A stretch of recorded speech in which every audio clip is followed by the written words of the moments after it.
সকাল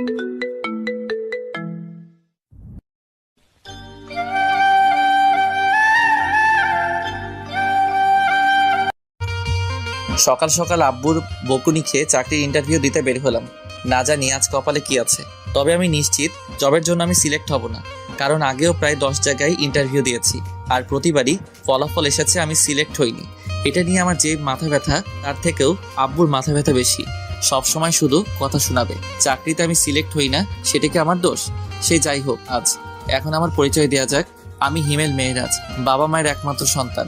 আর শুনতে হবে না, আস্তে আস্তে সব জানতে পারবেন।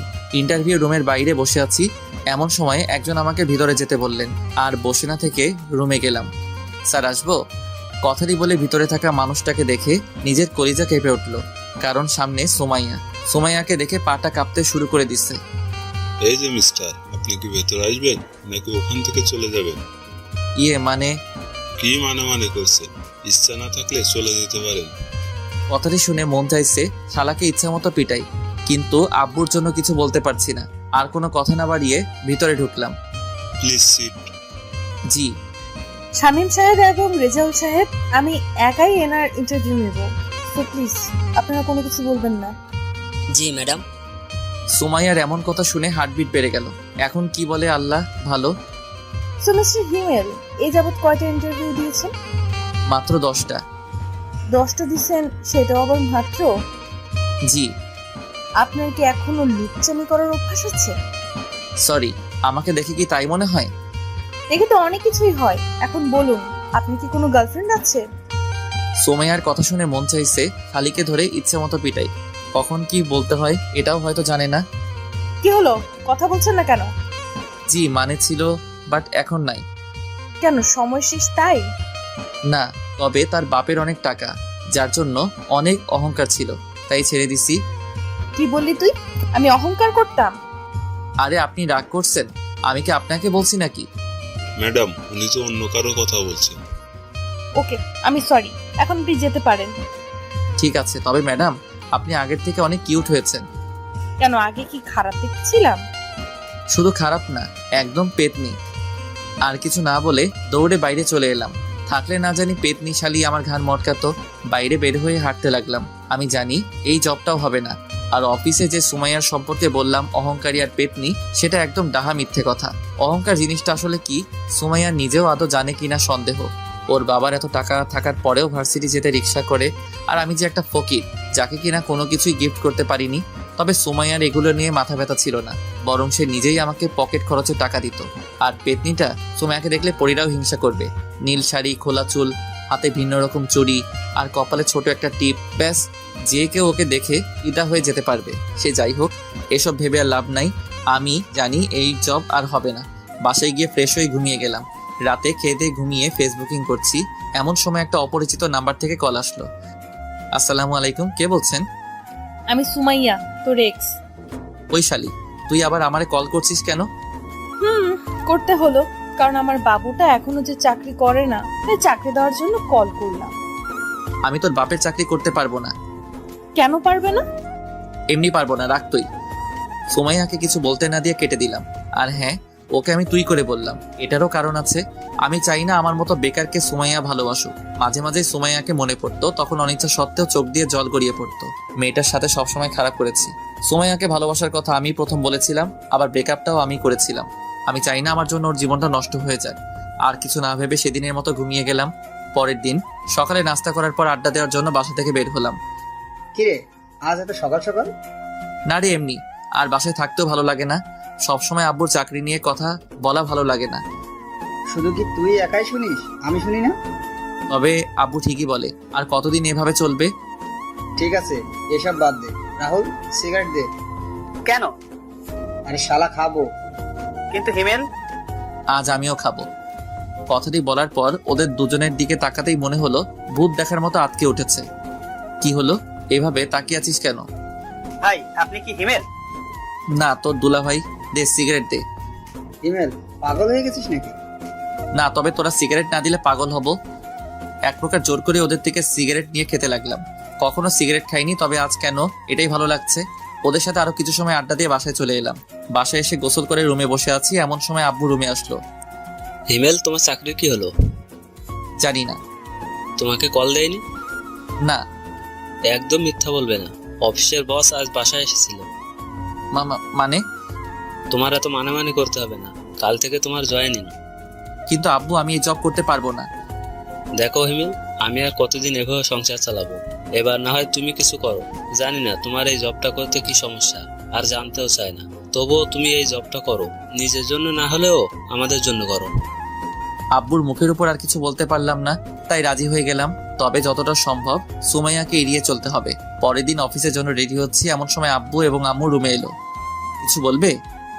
না, তবে মন দিয়ে কাজ করবি। আর কোনো কথা না বলে সকালে নাস্তা করে আব্বু আম্মুকে বিদায় দিয়ে অফিসের জন্য রওনা দিলাম। প্রায় 30 মিনিট পর অফিসে এলাম। চারদিকে একবার চোখ বুলিয়ে দেখতে লাগলাম। এমন সময় পিয়ন এসে বলল, আপনি কি হিমেল? জি। ম্যাডাম আপনাকে তার কেবিনে যেতে বলেছেন।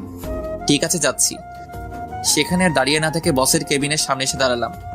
ম্যাডাম, আসবো? আসুন, বসুন এখানে। ধন্যবাদ। হিমেল, আমাকে কি আবার আপন করে নেওয়া যায় না? সরি, আর এখানে এসব না বলে খুশি হব। কেন? কারণ আপনি আমার বস আর আমি সাধারণ কর্মচারী। কিন্তু হিমেল, আমি... সুমাইয়া, প্লিজ আমাকে এমন কিছু বলো না যেন এই জবটা ছেড়ে দিতে আমি বাধ্য হই। ঠিক আছে, আর বলবো না। আমি পিয়নকে বলে দিচ্ছি তোমাকে তোমার কাজ বুঝিয়ে দেবে। ধন্যবাদ। আর বসে না থেকে বাইরে চলে এলাম। তারপর পিয়ন এসে আমার কেবিনে আর কাজ বুঝিয়ে দিয়ে গেল। প্রথম দিন তাই তেমন কোনো কাজ ছিল না, কয়েকজনের সাথে পরিচয় হয়ে নিলাম। তেমন কোনো কাজ নেই, তাই ম্যাডামের রুমে গেলাম। ম্যাডাম, আসবো? আসো। আর কখনো আসার জন্য পারমিশন নিতে হবে না, যখন ইচ্ছা তখন আসবে। আর বলো, কি হয়েছে? হাতে তেমন কোনো কাজ নেই, তাই ভাবছি বাসায় চলে যাব। ও ঠিক আছে, সাবধানে যেও। ঠিক আছে। ম্যাডামের রুমে থেকে বের হয়ে কেবিনে থাকা ব্যাগ নিয়ে বাসার উদ্দেশ্যে রওনা দিলাম। বাসায় এসে আম্মুর সাথে একটু কথা বলে রুমে গেলাম। এরই মাঝে 2 দিন চলে গেল। স্যার, আপনাকে ম্যাডাম তার কেবিনে ডেকেছেন। ঠিক আছে। কেবিনে বসে কাজ করছি, এমন সময় পিয়ন এসে উপরের কথাগুলো বলে গেল। কিছু বুঝি না আমি। যতই সুমাইয়াকে এড়িয়ে চলতে চাই, সে ততই আমার কাছে চলে আসে। আর কিছু না ভেবে সুমাইয়ার কেবিনে গেলাম। ম্যাডাম, আসবো? ওই, তোমাকে কতবার বলবো আমার কেবিনে আসতে তোমার পারমিশন নিতে হবে না? সেটা হয় না ম্যাডাম। কেন হয় না? কারণ আপনি আমার বস আর আমি সাধারণ এক কর্মচারী। আর আমাকেই বা কেন পারমিশন নিতে হবে না? আরো তো সবাই আছে, তাদের বলুন। হিমেল, তুমি কি আমাকে এখন আর একটুকুও ভালোবাসো না? কাজের কথা বললে বলুন, না হলে আমি আমার কেবিনে যাব। ঠিক আছে, যাও। সেখানে আর না থেকে কেবিনে চলে এলাম। কি ব্যাপার, মন খারাপ কেন? কিছু হয়েছে? না, তেমন কিছু না। লাঞ্চে ফ্রি আছো? কেন? দুইজনে একসাথে লাঞ্চ করতাম। ঠিক আছে। আর শোনো, একটু হাসি খুশি থেকো। কেন, এখন কি আমি মনমরা হয়ে থাকি? আরে না, তুমি এত হ্যান্ডসাম, বাট একটু কম কম হাসো। তা ঠিক। আর হেসে কথা বলে যদি তুমি আমার প্রেমে পড়ে যাও তাহলে? তাহলে কি তোমাকে বিয়ে করে নিব? সুমাইয়া, কাজ বাদ দিয়ে এত হাসাহাসির কি আছে? আসলে ম্যাডাম... থাক, আর বলতে হবে না, এখন কাজ করুন। জি। তারপর সুমাইয়া চলে গেল। আমরাও কথা বাদ দিয়ে কাজে মন দিলাম। কাজ করতে করতে কখন দুপুর হয়ে গেছে খেয়ালই করিনি। এই যে স্যার, আর কত কাজ করবেন? ও, তুমি? কেন, অন্য কারো আসার কথা ছিল বুঝি?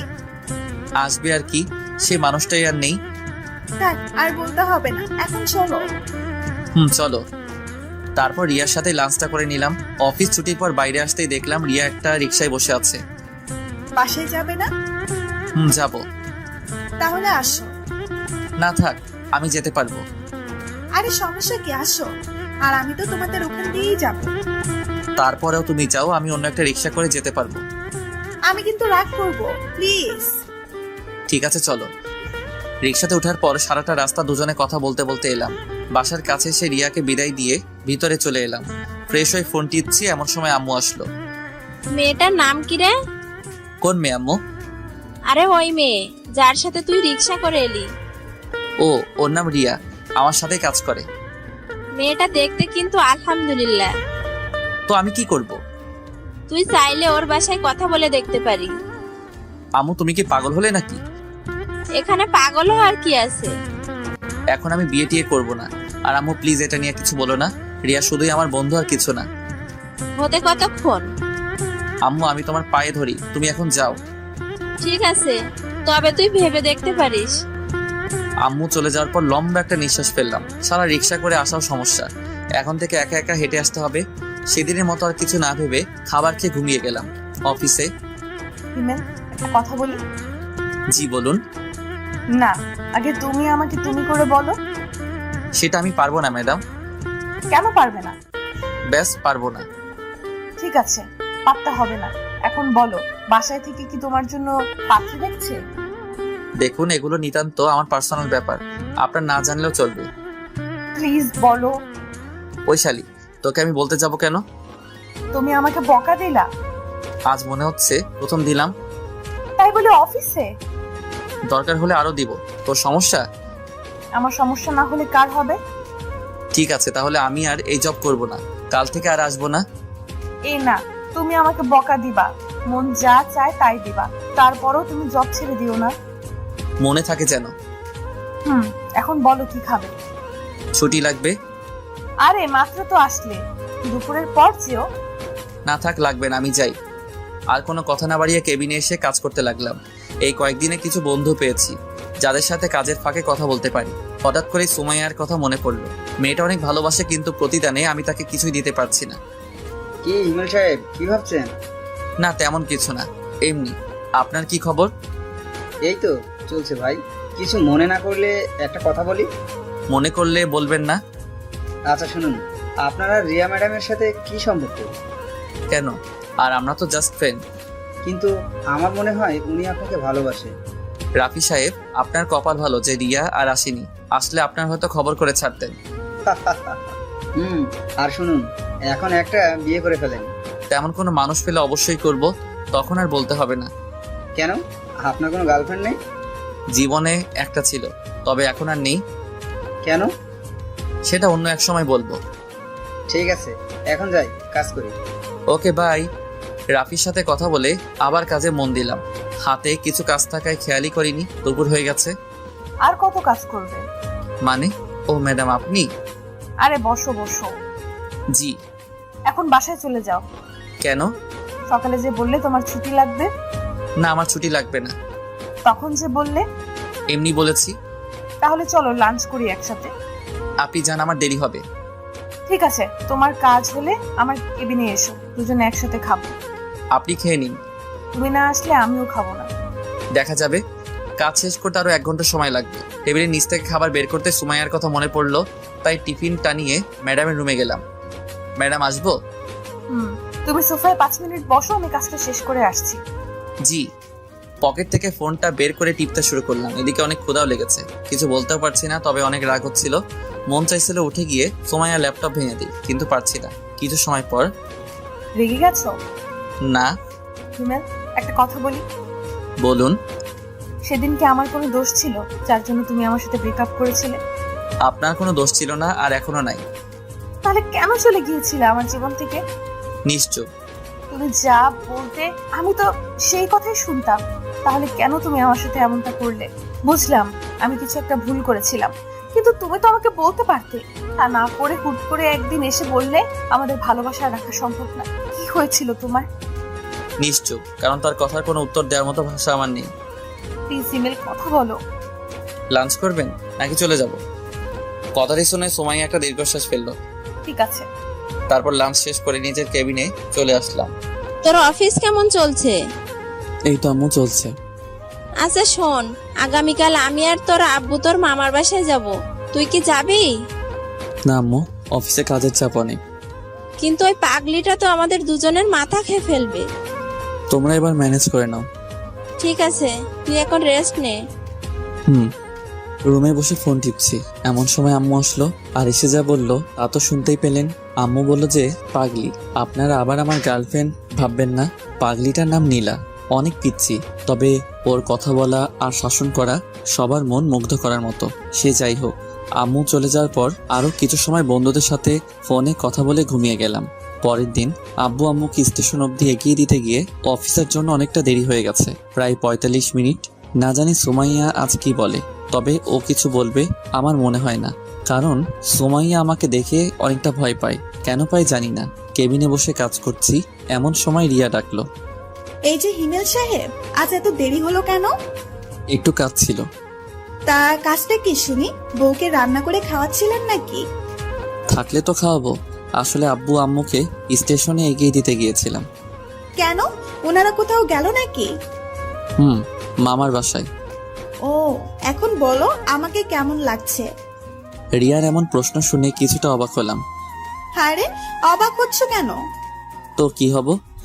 আরে ধুর পোকা, আজ আমাকে কেমন লাগছে সেটা জানতে চেয়েছি। রিয়ার সাথে এতটা সময় কথা বলছিলাম, কিন্তু খেয়ালই করিনি রিয়া আজ শাড়ি পরে আসছে। আরে বাহ, আজ শাড়ি পরার কারণটা কি শুনি? কেন, আমার বুঝি শাড়ি পরা বারণ? বারণ হবে কেন? কখনো পরো না, তাই জিজ্ঞাসা করলাম। আগে আমার উত্তর দাও। সুন্দর লাগছে। শুধু সুন্দর? শুধু কেন হবে, অনেক অনেক বেশি সুন্দর লাগছে। যে কেউ আজ তোমার প্রেমে ফিদা হয়ে যাবে। কাউকে পড়তে হবে না, শুধু তুমি বললেই হবে। কি বললে? কিছু না। ঠিক আছে, এখন কাজ করো। হুম। তারপর দুজনে আর কথা না বলে কাজে মন দিলাম। কিছু সময় পর পিয়ন এসে রিয়াকে ম্যাডামের রুমে যেতে বলল। সেদিকে কান না দিয়ে নিজের মতো কাজ করতে লাগলাম। প্রায় 15 মিনিট পর ম্যাডামের রুম থেকে রিয়া বের হলো। তবে সাথে আরেকটা মেয়েকে দেখলাম। তবে মেয়েটাকে অনেক চেনা চেনা লাগছে, কিন্তু সে কে মনে করতে পারছি না। এত ভেবে আমার কাজ নাই, তাই আবার কাজে মন দিলাম। কিন্তু কপালটা খারাপ, তাই শান্তি মতো কাজটা করতে পারলাম না। কারণ সোমাইয়া তার কেবিনে আমাকে ডেকে পাঠিয়েছে। বিরক্তিকর নিঃশ্বাস ফেলে ম্যাডামের রুমে গেলাম। ম্যাডাম আসবো? আসো। আজ এত দেরি হলো কেন? একটু কাজ ছিল। ওকে। আর রিয়ার সাথে তোমার এত কি কথা থাকে? ফ্রেন্ড, কথা বলতেই পারি। ফ্রেন্ড নাকি অন্য কিছু? দেখুন। কি বলবে তুমি? তুমি কি মনে করেছো আমি কিছু দেখতে পাই না? আমি সব সময় তোমাদের উপর নজর রাখি। আমি রিয়ার সাথে কি কথাটাও বলতে পারবো না? না, পারবে না। কেন পারবো না? আমি বলছি তাই। সোমাইয়া, তুমি যেটা ভাবছো আসলে সেটার কিছুই না। আমাকে শেখাতে হবে না, যাও কাজ করো। আর ওর সাথে যেন কথা বলতে না দেখি। আর যদি বলি? সেটা পরে বুঝতে পারবে। সেখানে আর কিছু না বলে কেবিনে চলে এলাম। নিজের উপর অনেক রাগ হচ্ছে। কেন যে চাকরিটা করতে গেলাম? এখন যদি চাকরি ছেড়ে দেই তাহলে আব্বু অনেক কষ্ট পাবে। আর রিয়ার সাথে কথা না বললে কি বা হবে? এখন থেকে রিয়াকে একটু এড়িয়ে চলতে হবে। রিয়ার দিকে লক্ষ্য করতে দেখলাম নতুন মেয়েটাকে কাজ শেখাচ্ছে। আমিও আর কিছু না ভেবে কাজ করতে লাগলাম। সবার প্রায় টিফিন খাওয়া শেষ, শুধুমাত্র আমি ছাড়া। কারণ সকালে আব্বু আম্মুকে বিদায় দিতে গিয়ে টিফিনটাই আনা হয়নি। ঘড়ির দিকে তাকাতেই দেখলাম 2:30 বাজে। অফিসের বাইরে এসে একটা দোকান থেকে সিগারেট নিলাম। ভিতরে হয়তো খেতে দিবে না। সিগারেট খেতে খেতে অনেকটাই চিন্তা দূর হলো, তাই আর বাইরে না থেকে অফিসের ভিতরে চলে এলাম। কাজ করতে যাব এমন সময় আব্বুর কল। হ্যাঁ আব্বু, ঠিক মতো পৌঁছে গেছো? প্রায় 30 মিনিট আগে আসছি। বাসার সবাই কেমন আছে? সবাই ভালো, শুধুমাত্র নীলা ছাড়া। কেন, আমার গার্লফ্রেন্ডের কি হয়েছে? সেটা ওর থেকে শুনো। ঠিক আছে, দাও। তুমি আসলে না কেন? এখন তো আগের মতো না, এখন আমি কাজ করি, তাই না? তাই কি হয়েছে? অফিসের ম্যাডাম ছুটি দেয় না তো। তাই বলে তুমি আসবে না? ঠিক আছে, আমার বুড়ি গার্লফ্রেন্ড কিছুদিন পর আমি যাব। প্রমিস করো। ওকে, প্রমিস। এখন রাখি। কিন্তু আমার পাপ্পি। ভাইয়া এত হেসো না, পেট ব্যথা করবে। ঠিক আছে বুড়ি। বাই। নীলার সাথে কথা বলে কল কেটে দিলাম। ফোনটা ডেস্কের উপর রাখতেই দেখলাম রিয়া কেমন করুণ আর্তনাদে তাকিয়ে আছে। হয়তো কিছু বলতে চাইছে, চোখটাও ঝলমল করছে। হঠাৎ সোমাইয়ার কথা মনে পড়তে সেদিকে আর চোখ না দিয়ে কাজে মন দিলাম। কিন্তু ক্ষুধার জন্য বারবার কাজে মন বসছে না। চলে গেলাম ম্যাডামের কেবিনে। ম্যাডাম আসবো? বলো কি হয়েছে? একটু ছুটি লাগতো। কেন? ভালো লাগছে না, আর হাতের কাজ সব শেষ। আজকে ছুটি হবে না, এমনিতেই আজ লেট করে এসেছো অফিসে। এই নাও ফাইল, যাও কাজ করো। কিন্তু ম্যাডাম। কোনো কিন্তু না, কাল সকালের মধ্যে ফাইলটা আমি কমপ্লিট চাই। সোমাইয়াকে কিছু না বলে ফাইলটা নিয়ে ডেস্কে চলে এলাম। খুব রাগ হচ্ছিল, ফাইলটা ছুঁড়ে ডেস্কে মারলাম। কি ভাই, রাগ করছেন নাকি? ম্যাডাম কিছু বলেছে? আপনি আপনার কাজ করুন। আর কোনো কথা না বলে কাজ করতে লাগলাম। ক্ষুধার্ত পেটে কাজ করতে একদম ভালো লাগছিল না। কিন্তু আমি তো সোমাইয়ার কাজের গোলাম, তার গোলামি ছাড়া আমার বা আমাদের সবার কি করার আছে? একাধারে কাজ করতে লাগলাম। হিমেল বাসায় যাবে না? হাতে একটু কাজ আছে, সেটা শেষ করে বাসায় যাব। তুমি যাও। ঠিক আছে, বাসায় গিয়ে একটা কল করো। এত দরদ দেখাতে হবে না, যার যার কাজ সেই করুন। ভুলে যাবেন না, এটা কাজের জায়গা, কথা বলার জায়গা নয়। Sorry madam. রিয়া তুমি চলে যাও। রিয়া আর কিছু না বলে চলে গেল। সোমাইয়ার দিকে তাকিয়ে দেখলাম অনেকটা রেগে গেছে। সেদিকে আর খেয়াল না করে কাজ করতে লাগলাম। কাজ করতে করতে খেয়ালই করিনি রাত হয়ে গেছে। একটু আগে পিয়ন এসে বলে গেল বাসায় যেতে, কিন্তু সোমাইয়ার প্রতি রাগের জন্য কাজ করতে লাগলাম। আর একটু কাজ বাকি আছে। এমন সময় রিয়া কল করলো। কল করলে না কেন? তুমি কি বলেছিলে? বাসায় গিয়ে কল করতে। কিন্তু আমি তো এখনো বাসায় যাইনি। যাওনি মানে? এখন কোথায় তুমি? অফিসে। কি বলছো এসব? এত রাতে অফিসে কি করছো? কাজ। কি এমন কাজ যার জন্য এত রাত অব্দি করতে হবে? সেটা ম্যাডাম ভালো জানেন। আর কাজ করতে হবে না, বাসায় যাও, অনেক রাত হয়ে গেছে। আর একটু কাজ আছে। রিয়ার সাথে আর কথা না বাড়িয়ে কাজ করতে লাগলাম। প্রায় 30 মিনিট পর কাজ শেষ করে ঘড়ির দিকে খেয়াল করতে দেখলাম 10:30 বাজে। অফিসে আর দেরি না করে বাইরে চলে এলাম। কিছু সময় অপেক্ষা করার পর একটা রিক্সা করে বাসায় চলে এলাম। সাথে কিছু রাতের খাবার, ফ্রেশ হয়ে খাবারটুকু খেয়ে নিলাম। মাথাটাও ধরে আসছে। এত লম্বা সময় ধরে কাজ করার জন্য হয়তো মাথাটা ব্যথা করছে। বিছানায় শরীরটা এলিয়ে দিতেই ঘুমের ঘরে চলে গেলাম।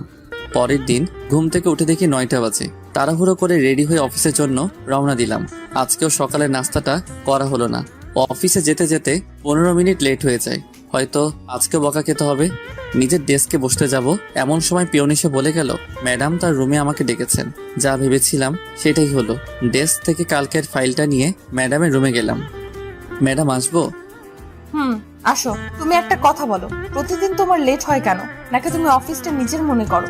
এরপর থেকে যেন না দেখি লেট করে অফিসে আসা। যাও, কাজ করো। সুমাইয়ার কথার কোনো জবাব না দিয়ে গতকালকের ফাইলটা ম্যাডামের টেবিলের উপর রাখলাম। এটা কিসের ফাইল? আপনি গতকাল যে ফাইলটা দিয়েছিলেন সেটা। এটুকু বলেই নিজের ডেস্কে চলে এলাম। ভাবছিলাম অফিসে গিয়ে সকালে নাস্তাটা করব, কিন্তু সেটা আর হলো না।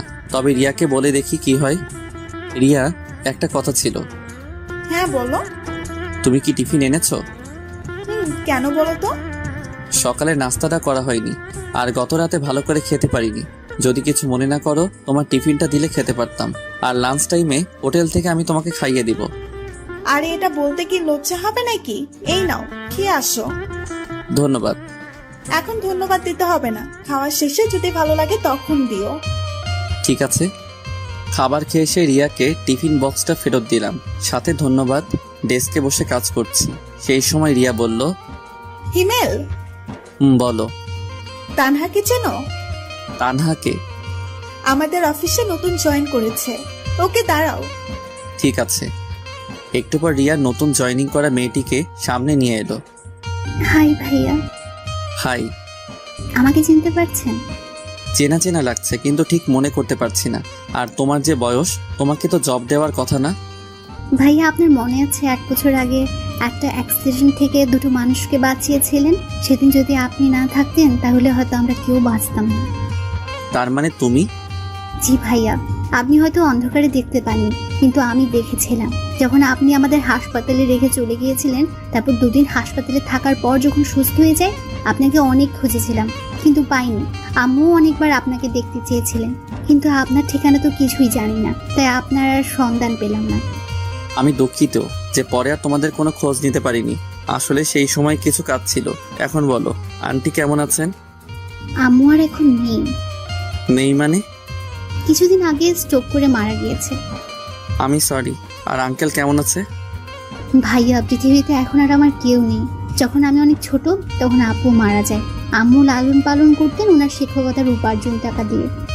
কিন্তু এখন জব করতে গেলে কেন? বেঁচে থাকার জন্য। তানহার সাথে আরো কিছু কথা বললাম। কথা বলার সময় আমি স্পষ্ট দেখতে পাচ্ছিলাম তানহার চোখে জল। ডেস্কে বসে কাজ করছিলাম। ঠিক এমন সময় সুমাইয়া তার রুমে আসতে বলল, আর বসে না থেকে সুমাইয়ার রুমে গেলাম। জি ম্যাডাম বলুন। রাগ করেছো আমার উপর? আপনার উপর রাগ করতে যাব কেন? আমি জানি তুমি আমার উপর রেগে আছো। কি করব বলো? তুমি তো আমার একটা কথাও শোনো না, সব সময় শুধু রিয়ার সাথেই কথা বলো। ম্যাডাম, কাজের কিছু থাকলে বলুন, আমি আপনার এসব আজাইরা কথা শুনতে পারবো না। তুমি কি আমার কথায় বিরক্ত হও? করুণভাবে তাকিয়ে বলল, হ্যাঁ আমি অনেক বিরক্ত হয়ে। কি কথা এত তোর? বারবার আমাকে তোর কেবিনে আসতে হবে? আমি তোর কাজ করি ঠিক আছে, কিন্তু তাই বলে আমি তোর অন্য কথা শুনতে পারবো না? তোর কাজ হলেই হলো। এতে তুই যদি আমাকে তোর অফিসে রাখিস তাহলে রাখ, না হলে আমি তোর অফিসে আর কাজ করতে পারবো না। তুমি আমাকে তুই করে বললে? হ্যাঁ বলছি। কি করবি তুই? কিছু না, যাও তুমি কাজ করো। সেখানে আর এক মুহূর্তের জন্য না দাঁড়িয়ে ডেস্কে চলে এলাম। রাগের মাথায় কি থেকে কি বললাম আল্লাহ ভালো জানেন। এখন সুমাইয়া যে কি করবে আর বারবার আমাকে ডাকারই বা কি আছে? মনে মনে এসব ভাবছি আর কাজ করছি। কাজ করতে করতে প্রায় দুপুর হয়ে গেছে, মানে লাঞ্চের সময়। এই যে স্যার, হ্যাঁ বলো। যাবে না? কোথায় যাব? কোথায় মানে তোমার মনে নেই? কি বলেছিলাম মনে পড়ছে না। ঠিক আছে, মনে করতে হবে না, আমি গেলাম, থাকো তুমি। আরে রাগ করছো কেন? লাঞ্চ করতে তো যাবই, তুমি তানহাকেও ডেকে আনো। কেন? আমি বলছি তাই। ঠিক আছে, ডেকে আনছি, তুমি একটু অপেক্ষা করো। রিয়া চলে যাওয়ার পর চেয়ারে বসে ভাবছি কি করা যায়। হঠাৎ কাঁধে কারো হাতের স্পর্শ পেয়ে ঘুরে তাকালাম, দেখলাম সুমাইয়া। কিছু বলবেন? লাঞ্চ করবে না? করব। তাহলে আমার কেবিনে আসো। আজ একসাথে লাঞ্চ করতে পারবো না। সকালে রিয়া টিফিন খেয়েছি, তাই এখন তাকে খাওয়াতে হবে। ওর টিফিন খেতে হবে কেন? কারণ আব্বু আম্মু বাসায় নেই। ও আপনি খেয়ে নিন। ঠিক আছে। সুমাইয়া চলে যাওয়ার পরপরই রিয়া আর তানহা এলো। তাদের কোনো কথা বলতে না দিয়ে বললাম, চলো। কোথায় ভাইয়া? লাঞ্চ করতে। কিন্তু আমি তো টিফিন এনেছি। তাতে কি, আজ না হয় আমাদের সাথেই খেলে। ঠিক আছে চলুন। রিয়া, একটা কথা বলার ছিল। বলো। তোমার বাসায় কে কে থাকে? বিয়ের প্রস্তাব দিবে নাকি? ওই চুপ করো, আগে যা বলছি তার উত্তর দাও। আমি, আব্বু আম্মু আর ছোট একটা ভাই। ভাই কি করে? ক্লাস 3-তে পড়ে। তাহলে গুড। আরে কিসের গুড, বলবে তো? তোমার বুঝতে হবে না, আগে রেস্টুরেন্টে ঢুকো, তারপর সব বলছি। ঠিক আছে। অফিসের পাশে একটা রেস্টুরেন্টে গেলাম। ভিতরে যাওয়ার পর 3জন খাবার অর্ডার করলাম, তারপর খেতে শুরু করলাম। তানহা, তুমি কোন ক্লাস অবধি পড়াশোনা করেছো বা এখনো করো? ইন্টার প্রথম বর্ষের এক্সাম দিয়েছি। সেটা তো অনেক আগে হয়েছে। রিয়া, তুমি চুপ করে খাও। ওকে। তানহা বলো। জি ভাইয়া, রিয়া আপু ঠিকই বলেছেন, অনেকদিন আগে এক্সাম দিয়েছি, 2 দিন আগে রেজাল্ট দিয়েছে। বুঝলাম। এখন তোমার ইচ্ছা কি? এখন আর কোনো ইচ্ছে নেই। মানে আর পড়াশোনা করবে না? ইচ্ছে ছিল, আর আম্মুরও অনেক ইচ্ছে ছিল বড় হয়ে আমি শিক্ষিকা হব, কিন্তু আগে তো বাঁচতে হবে তাই না? তোমার রেজাল্ট কি হয়েছে? ভাইয়া এগুলো বাদ দিন, যেটা বললাম সেটা বলো। প্রথম হয়েছি। বলেই কান্না করে দিল। আরে কান্না করছো কেন? ওকে আমি কান ধরছি, আর কখন এসব বলবো না। ভাইয়া আপনার কথা শুনে কান্না পাইনি, কান্না পেয়েছে আম্মুর কথা মনে পড়ে। আম্মুকে বলেছিলাম এবারও আমি প্রথম হব, কিন্তু আমার কি কপাল দেখুন, আম্মু আমার রেজাল্টটাও শুনে যেতে পারেনি। ঠিক আছে, এখন খাও। আর রিয়া, ওই কি হলো তোমার? ওই রিয়া, আও, মারলে কেন? এত সময় ধরে ঢাকছি, শুনতে পাও না? তুমি তো চুপ করে খেতে বলবে। আমাদের কথা বলা দেখে তানা ফিক করে হেসে দিল। যাক, আজ রিয়ার জন্য হলেও মেয়েটা হাসলো। সব সময় তো চুপ করে থাকে। বলো কি বলবে? আজকে তানহা তোমার বাসায় থাকবে। মানে ভাইয়া আমি রিয়াপুর বাসায় থাকতে যাব কেন? আমি বলছি তাই। কিন্তু ভাইয়া। আমাকে কি পর ভাবো? না, কিন্তু ভাইয়া। তাহলে যা বলছি তাই শোনো। আর রিয়া, তোমার বাসায় কি সমস্যা হবে? একদম না। ঠিক আছে, যা বললাম তাহলে সেটাই করো। তারপর আরো কিছু কথা বলতে বলতে লাঞ্চ শেষ করে অফিসে চলে এলাম। কিছু সময় কাজ করার পর আম্মুকে কল করলাম। আম্মু, তোমরা এখনই বাসায় চলে আসো। কিন্তু কেন? আগে আসো, তারপর আর আমার বুড়ি গার্লফ্রেন্ডটাকে সাথে নিয়ে এসো। ঠিক আছে, আসছি। আর কোনো কথা না বলে কল কেটে দিলাম। তারপর আবার কাজে মন দিলাম, কিন্তু বারবার একটা পয়েন্টে এসে আটকা পড়ছি। অনেকবার চেষ্টা করেও কাজটা করতে পারলাম না। তাই ভাবলাম সুমাইয়ার কাছে যাই, যেই ভাবা সেই কাজ। ম্যাডাম আসবো? আসো। এই জায়গায় একটু সমস্যা হয়েছে। একটু ভাবার পর সুমাইয়া নিজেই কাজটা সলিউশন বের করে দিল। ধন্যবাদ। ম্যাডাম, কিছু কথা বলি। বলো। আমি আপনাকে এত অপমান করি, তারপরেও কেন রাগ করেন না? ভালোবাসার মানুষের প্রতি রাগ রাখতে নেই। ও ঠিক আছে, বাই। ম্যাডামের কেবিন থেকে বের হয়ে আবার নিজের কাজে মনোযোগ হলাম। অফিস টাইম শেষ, তাই বাসায় যাওয়ার জন্য রেডি হতে লাগলাম। একটু আগে রিয়া আর তানহা চলে গেছে। বাইরে দাঁড়িয়ে আছি, এমন সময় সোমাইয়া গাড়ি নিয়ে সামনে এলো। বাসায় যাবে না? যাব। গাড়িতে ওঠো। আমি যেতে পারবো, আপনি যান। চুপচাপ গাড়িতে উঠো। কথা না বাড়িয়ে সুমাইয়ার গাড়িতে উঠলাম। তোমার ড্রাইভার নেই কেন? সরি, তুমি করে বলে ফেললাম। সমস্যা নেই, আর ড্রাইভার রাখতে মন চায় না, তাই নিজেই চালাই। ও আচ্ছা, তোমার বাবা মা কোথায় গেছেন বললে না? মামার বাসায় গেছে কিছু কাজের জন্য। ও আসবে কবে? আজকে। তোমার কলেজের কথা মনে পড়ে? পড়লেই বা কি, সেটা আমাদের অতীত, তাই না? কিন্তু সোমাইয়া, এটা নিয়ে আমি আর কথা বলতে চাই না, প্লিজ এসব আর বলো না। ঠিক আছে। তারপর দুজনেই নিশ্চুপ। কিছু সময় পর বাসার সামনে এসে সুমাইয়া আমাকে নামিয়ে দিয়ে চলে গেল। বাসার ভিতরে এসে ফ্রেশ হয়ে একটু ঘুমিয়ে গেলাম। ঘুম থেকে উঠে দেখি রাত 7টা বাজে। ফ্রেশ হয়ে বাইরে আসতে দেখলাম বুড়ি, তার মানে আব্বু আম্মু চলে এসেছে। ভাইয়া তুমি এমন কেন? আমি আবার কেমন? এই যে তুমি আমাদের এগিয়ে আনতে যাওনি, জানো আমি কত কষ্ট পেয়েছি। ওরে আমার বুড়িরে, কত কষ্ট পেয়েছে। চলো ডিয়ার গার্লফ্রেন্ড, আম্মুর কাছে যাই। যাবো না। কেন? আগে তুমি আমাকে কোলে নাও। আমার এত শক্তি নেই যে তোমাকে কোলে নিব। যাও, তোমাকে নিতে হবে না। এত বড় মানুষ, আমার মতো 5 বছরের কিউট মেয়েকে কোলে নিতে পারবে না। বাবা কত রাগ, আসো বুড়ি। তারপর নীলাকে কোলে করে আম্মু আব্বুর কাছে গেলাম। আব্বু আম্মু, তোমাদের কিছু কথা বলার আছে। জানি না তোমাদের ফলাফল কি দাঁড়াবে, কিন্তু তোমরা প্লিজ আমার কথাটা রেখো। প্রয়োজন হলে কিছু সময় ভাবতেও পারো। আগে বলবি তো কথাটা কি? তানহার ব্যাপারে সব বললাম। এখন তুমি কি চাও? আব্বু, মেয়েটার পৃথিবীতে আপন বলতে কেউ নেই, আর আমার নিজের কোনো বোনও নেই। তাই বলছি তানহা আমাদের সাথেই থাকবে এবং পড়াশোনা করবে। কিন্তু মেয়েটা কি রাজি হবে? হতেই হবে। হিমেল, তোমার যা করার করবে, মেয়েটার ইচ্ছা পূরণ করতেই হবে। আব্বু, তোমরা একটু ভাবতে পারো, কোনো সমস্যা নেই। এত ভাবাভাবির কি আছে? তাহলে তোমরা রাজি? কেন, আমরা কি রাজি হতাম না? ভেবেছিলাম তোমাদের অনেক করে বোঝাতে হবে, কিন্তু তার আর প্রয়োজন হলো না। থ্যাংক ইউ আব্বু আম্মু। আর একটা কথা ছিল। কি বল? তানহাকে তোমরা বাবা মায়ের অধিকার দিতে হবে। আরে পাগল, ওকে আমার মেয়ে করে বাসায় রাখবো, চিন্তা করিস না। সত্যি? সত্যি। লাভ ইউ আব্বু আম্মু। আর আমাকে কে বলবে? আর আমি তো ভুলেই গেছি, আমার বুড়িটা এখানে আছে। থাক, আর বলতে হবে না। ওকে বুড়ি। আরো কিছু কথা বলে রুমে চলে এলাম। হাফ ছেড়ে বাঁচলাম। ভেবেছিলাম আব্বু আম্মু অপরিচিত একটা মেয়েকে বাসায় এনে বাবা মায়ের অধিকার দিবে, ভাবতেই পারিনি। অনেক খুশি লাগছে। তার থেকে গর্ব হচ্ছে আব্বুর আম্মুর প্রতি। পরের দিন এখনো তানহা বা রিয়াকে এটা নিয়ে কিছু বলেনি, সারপ্রাইজ দিব। তাই লাঞ্চ শেষ করে কাজ করছি। ঠিক সেই সময় ম্যাডামের রুমের জোরে জোরে কথা বলা বাইরে থেকে শুনতে পেলাম। কথা বললে ভুল হবে, অনেকটা বকাচকার মতো। সবাই কাজ বাদ দিয়ে ম্যাডামের রুমের দিকে তাকিয়ে আছে, কিন্তু বাইরে থেকে কিছু বোঝা যাচ্ছে না। এভাবে আরো কিছু সময় পার হওয়ার পর দেখলাম তানহা ম্যাডামের রুম থেকে কান্না করতে করতে বের হচ্ছে। তানহার এমন কান্না দেখে বুকের ভিতর ছ্যাদ করে উঠলো। যদিও ও আমার নিজের কোনো বোন না, কিন্তু যখন ও আমাকে ভাইয়া বলে, সবকিছু বলেছে, তখন থেকেই ওকে নিজের বোনের অধিকার দিয়েছি। অফিসের সব স্টাফ তানহার কাছে গিয়ে জিজ্ঞেস করছে কি হয়েছে। রিয়াকে দেখলাম তানহাকে সান্ত্বনা দেওয়ার চেষ্টা করছে। এসব একদম আমার সহ্য হচ্ছিল না। উঠে গিয়ে তানহার কাছে গেলাম। সবাই এখান থেকে যাও আর নিজের কাজ করো। অনেক রেগে আর জোরে বললাম।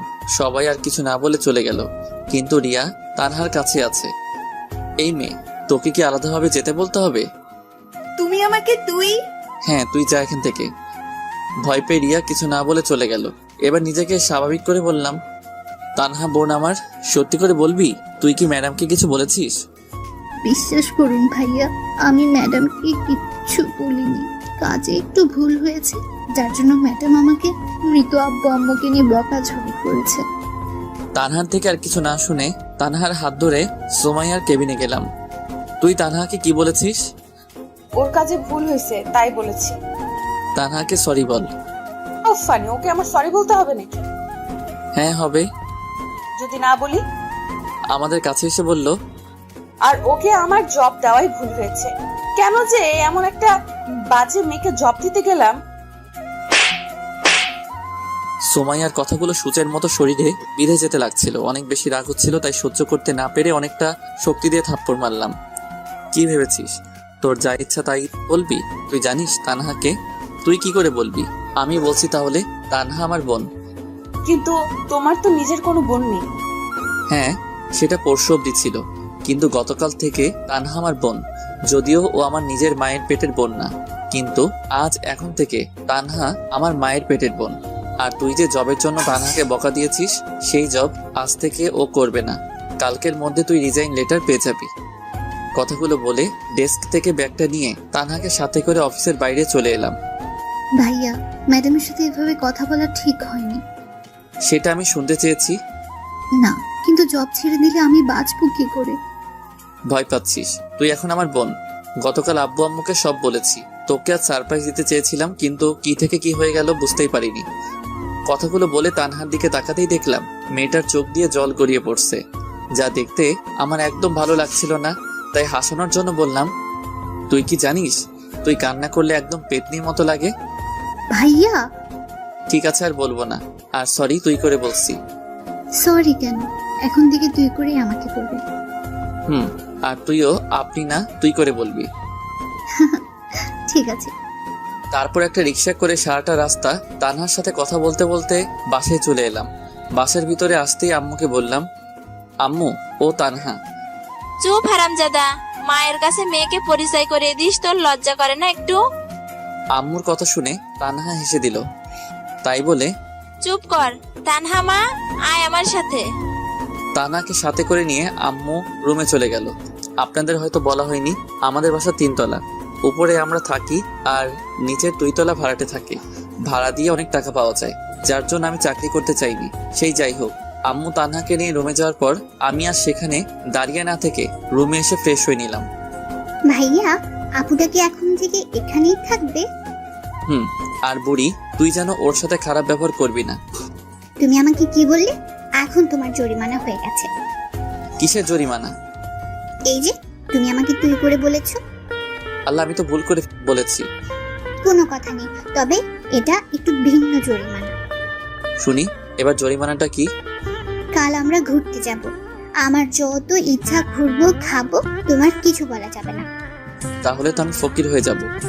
হলে হবে, তাতে আমার কি? আমি তো তোমার বিএফ, তাই না? বিএফ এর থেকে টাকা নিবে? চুপ, বিএফ মানে বেস্ট ফ্রেন্ড, তাই তোমার থেকে আমি নিতেই পারি। আমি কিন্তু মন খারাপ করব। আমিও আন্টিকে বলে দেবো হিমেল ভাইয়া আমাকে বকা দিয়েছে। থাক, তার আর দরকার হবে না। এখন চলো, তোমাকে ডাকছে। ওকে ডিয়ার গার্লফ্রেন্ড, চলো। নীলাকে সাথে করে নিয়ে আব্বু আম্মুর রুমে গেলাম। দেখলাম আব্বু আম্মু অনেক হেসে হেসে কথা বলছে। কি ব্যাপার, এত হাসাহাসির কি আছে? হিমেল, তোকে অনেক অনেক ধন্যবাদ। কিন্তু কেন? তানহাকে বাসায় আনাই। ও, জানিস মেয়েটা অনেক ভালো। আর দেখতে হবে না মেয়েটা কাদের। ঠিক বলেছো। তাই হিমেল, এখন কি করবি? মানে? ওকে কোনো কলেজে ভর্তি করতে হবে, তাই না? সেটা তো করতেই হবে, আমার বোন বলে কথা। আগামীকাল তাহলে ওকে ভর্তি করিয়ে নিয়ে আয়। কাল হবে না। কেন, তোর আবার কি হলো? কারণ তোমার ছেলে আমাকে নিয়ে ঘুরতে যাবে। তাই বলে সকালেই? বললাম তো না। ওকে বুড়ি, তাই হবে। তাহলে পরশু যাও। আমিও তাই ভাবছি। এখন তানহা কোথায়? আমি ওকে রুমে রেখে এসেছি। তাহলে আমি তানহা আপুর কাছে গেলাম, তোমরা থাকো। নীলা চলে গেল। কিছু খেয়েছে?